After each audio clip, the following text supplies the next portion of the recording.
जो भी personal information है बिना आपकी जानकारी के आपकी कोई गोपनीय जानकारी चुराई गई है, वो सभी साइबर फ्रॉड की श्रेणी में आते हैं। आपने एक बार पैसा दिया, फिर वो और कोई एक्सक्यूज लेकर आते हैं, और जब तक आपको पता पड़ता है कि आपके संग धोखाधड़ी हुई है, काफ़ी देर हो चुकी हो। कोई इस फील्ड में जाना चाहता है बिल्कुल, तो उसमें ऐसा नहीं है कि वो साइंस बैकग्राउंड से ही हो। जैसे मैंने जब स्टार्ट किया था मेरा कैरियर बिल्कुल, तो मैंने 1-2 पुलिस थानों से ही मैंने स्टार्ट किया था।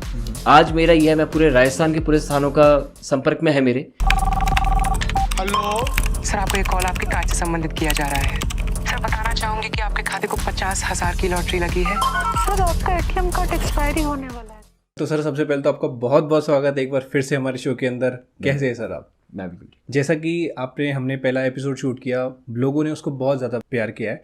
ओवरऑल अगर प्लेटफॉर्म पे देखें तो लगभग 2 करोड़ के समथिंग व्यूज़ आपकी वीडियो से, आपकी इन्फॉर्मेशन से लोगों तक गए हैं। तो जो लोग नए हमसे जुड़े हैं उनके लिए एक बार आपका थोड़ा सा परिचय दीजिए सर। मैं अभिषेक शर्मा, बाय प्रोफेशन मैं साइबर एंड फॉरेंसिक्स एक्सपर्ट हूँ, और मैं राजस्थान पुलिस और राजस्थान एंटी करप्शन ब्यूरो में ट्रेनिंग देता आया हूँ काफ़ी लंबे टाइम से। और मैं specially electronic evidences and online fraud संबंधी जो केसेस आते हैं राजस्थान पुलिस के पास, उसमें मैं उनको सपोर्ट करता हूँ।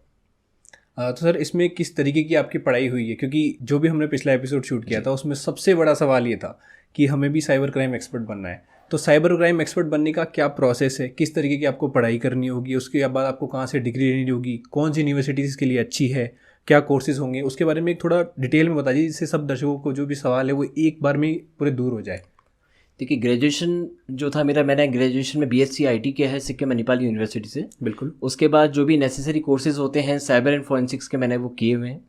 अगर कोई इस फील्ड में जाना चाहता है बिल्कुल, तो उसमें ऐसा नहीं है कि वो साइंस बैकग्राउंड से ही हो, या फिर वो मतलब उसको IT की नॉलेज मतलब बहुत ज़्यादा चाहिए। अगर आपको बेसिक नॉलेज भी है आपको IT की, तो आप इसमें जा सकते हैं। इसी के साथ में अगर आपको करियर इसी फील्ड में बनाना है तो मैं रिकमेंड ये करूँगा, या तो आप गुजरात यूनिवर्सिटी या आप पुणे यूनिवर्सिटी, 2 यूनिवर्सिटी हैं जो साइबर एंड फॉरेंसिक के में ग्रेजुएशन और पोस्ट ग्रेजुएशन कराती हैं, आप वहाँ से ही कर सकते हैं। बिल्कुल। तो सर इसके अंदर कितने साल की डिग्री होती है, स्पेसिफिक कोर्स है कोई?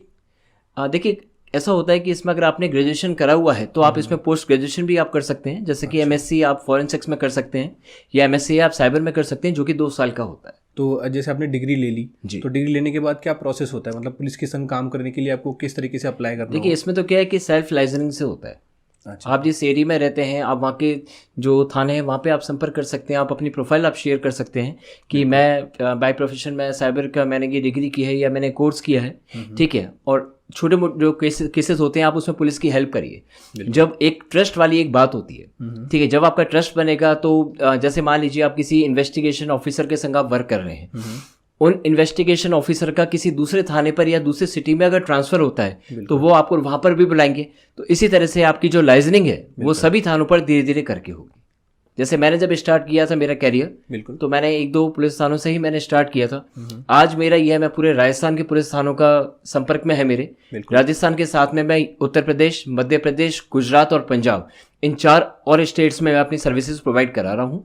इसी के साथ में जो केसेस आते हैं मेरे पास पूरे पैन इंडिया से केसेस आते हैं, जिसमें अधिकतर साइबर फ्रॉड्स के भी होते हैं या कई इस तरह के भी होते हैं। उनके पास में जो डिजिटल एविडेंस है जो कोर्ट में पेश करना चाहते हैं, वो एविडेंसेस मुझसे तैयार करवाते हैं लोग, ताकि उनको कोर्ट में सबमिट करने में हेल्प मिले और आगे वो प्रोसीडिंग ईजी हो पाए। सबसे पहला तो ये छोटा सा सवाल है, हालांकि ये वर्ड सबको सुना हुआ है साइबर क्राइम, लेकिन एक बिल्कुल एग्जैक्ट मीनिंग लोग नहीं जानते कि साइबर क्राइम में कौन कौन से फ्रॉड्स आते हैं। तो मतलब एक साइबर क्राइम के बारे में ब्रीफ जानकारी दीजिए कि साइबर क्राइम होता क्या है। देखिए, साइबर क्राइम का मतलब ये है कि जो भी अपराध इंटरनेट के थ्रू हो रहा है वो साइबर क्राइम की श्रेणी में आता है। भले ही वो आपका ऑनलाइन फ्रॉड हो, आपकी ईमेल आईडी हैकिंग से संबंधित हो, या फिर आपका बैंक अकाउंट किसी ने हैक करा है, या फिर अगर आपकी जो भी पर्सनल इन्फॉर्मेशन है बिना आपकी जानकारी के आपकी कोई गोपनीय जानकारी चुराई गई है, वो सभी साइबर फ्रॉड की श्रेणी में आते हैं। बिल्कुल। तो सर ऐसा ही कोई केस जो भी आपने लेटेस्ट में किया हो, जिससे लोगों को अंदाजा हो सके कि साइबर क्राइम एक्सपर्ट किस तरीके के केसेस में डील करते हैं? देखिए, अभी रिसेंट मेरे पास एक कॉल आया था जिसमें पर्सन का ये कहना था कि मेरे पास टेलीग्राम पर मुझे किसी ने पैथो टेलीग्राम ग्रुप पर जोड़ा। बिल्कुल। मुझे बोला गया कि अगर आप 10 रुपीज़ अगर आप इन्वेस्ट करते हैं और हम आपको छोटा सा एक सर्वे देंगे, और उस सर्वे के बाद में आपको 17 रुपीज़ आपको मिलेंगे अगर आप ये सर्वे पूरा करते हैं। तो 10 रुपये बड़ा अमाउंट नहीं होता है। उन्होंने 10 रुपये लगाए, सर्वे पूरा किया, आधे घंटे के बाद में उनके अकाउंट में 17 रुपये आ गए। यानी कि 7 रुपये उन्होंने कमाए। बिल्कुल। अगले दिन उनको वापस से ये बोला गया कि अगर आप थोड़ा ज़्यादा अमाउंट लगाते हैं तो आपको और अमाउंट मिलेगा। उसमें भी सर्वे था, जैसे कि कई बार मिंत्रा से संबंधित सर्वे देते हैं कि मिंत्रा के आपको रिव्यूज़ देने हैं आपको प्रोडक्ट्स पर, या ट्रेवेगो जो वेबसाइट है ट्रैवलिंग की उसका है, इस तरह की वेबसाइट्स वो चूज़ करते हैं, वो सर्वे पूरा करने के लिए बोलते हैं। बिल्कुल। तो नेक्स्ट टाइम उनको 50 रुपीज़ का बोला, 50 रुपीज़ आप डिपॉजिट कराएं आपको 90 रुपीज़ मिलेंगे। थर्ड डे जब उनको सर्वे दिया गया, उनको बोला 1000 रुपीज़ आप जमा कराएं, हम आपको इसके बदले 2,500 रुपये देंगे। बिल्कुल। 250 रुपये का उन्होंने किया। इस तरह से कम 1.5-2 महीने तक इस तरह से चलता रहा, अमाउंट उनका बढ़ता रहा और वो उनको पैसे देते रहे। और लास्ट में उन्होंने कहा कि आपको 2 लाख रुपए का आप जमा कराएं, हम इसके बदले हम आपको 15 लाख रुपए हम आपको देंगे। बिल्कुल। बिल्कुल, उन्होंने 15 लाख रुपए भी उनको दिए। अच्छा। बिल्कुल। फिर उनको ये कहा कि आप इसमें 10 लाख रुपए आप लगाओ, अगर आप 10 लाख अगर आप लगाते हो तो हम आपको 80 लाख रुपए हम आपको देंगे। सर्वे के लिए हम आपको 3 दिन का टाइम देते हैं क्योंकि सर्वे बढ़ा रहेगा। जब उनको लालच आ गया इस चीज़ पे, उन्होंने जब इस सर्वे पे मतलब उन्होंने किया, जब उन्होंने सर्वे सबमिट किया, नेक्स्ट डे उनके पास में व्हाट्सएप पर ही मैसेज आता है और फ्रॉडेंट पर्सन ही कहते हैं कि सर आपने जो सर्वे किया था आपका पूरा सही रहा, बट उसमें एक कमी रह गई। कमी इस तरह की है कि अमाउंट काफ़ी बड़ा है, इसमें टीडीएस कटेगा, और हमारे पास आरबीआई से भी रिप्लाई आया है कि आप इसमें जो पैसे दे रहे हैं तो आपको कुछ सिक्योरिटी अमाउंट डिपॉजिट कराना पड़ेगा। उन्होंने कहा 10 लाख के बदले आपको 30% का अमाउंट आपको डिपॉजिट करना है। 30% का अमाउंट उन्होंने डिपॉजिट किया।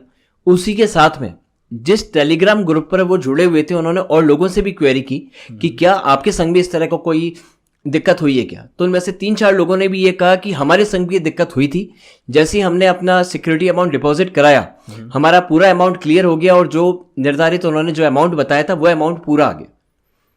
जबकि ऐसा होता नहीं है। जो ग्रुप में लोग ऐड होते हैं वो उन्हीं के ग्रुप के ऐड होते हैं, वो सारे फ्रॉडेंट लोग होते हैं, इनकी बहुत बड़ी चैन होती है और इस तरह का ट्रस्ट ये लोग बनाते हैं कि जैसे ही आप मतलब आप उनकी बातों में आ जाते हो और उन पे विश्वास करके आप अपना पैसा देते हो, आपने एक बार पैसा दिया फिर वो और कोई एक्सक्यूज लेकर आते हैं, और जब तक आपको पता पड़ता है कि आपके संग धोखाधड़ी हुई है काफ़ी देर हो चुकी होती है और आप ऑनलाइन फ्रॉड के आप शिकार हो चुके होते हैं।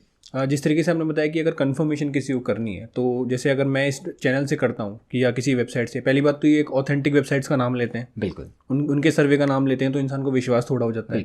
फिर उसके बाद जहाँ तक आप बात आती है कंफर्मेशन की, कि मेंबर से कंफर्म करते हैं कि मेरे जैसे और भी लोग जुड़े हुए हैं, जैसे आप बता रहे हो कि और भी इस तरीके के लोग जुड़े हुए हैं, फिर आप उनसे कंफर्म करोगे, वो भी पूरा उनकी गैंग का हिस्सा है पूरे पूरे, तो फिर इंसान मतलब झांसे में जल्दी से आ जाता है।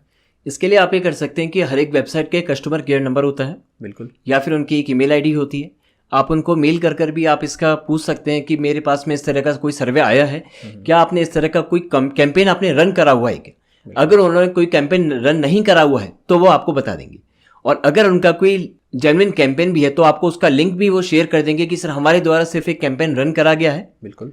और आपको अगर लगता है कि ट्रस्ट वर्दी है तो आप आगे प्रोसीड कर सकते। पर अधिकतर क्या होता है गजेंद्र जी कि लोग धोखे में आकर ये चीज़ कर देते हैं, लालच, लोगों के संग लालच होता है, फिर धोखा होता है, फिर वो परेशान होते रहते हैं। बिल्कुल सर।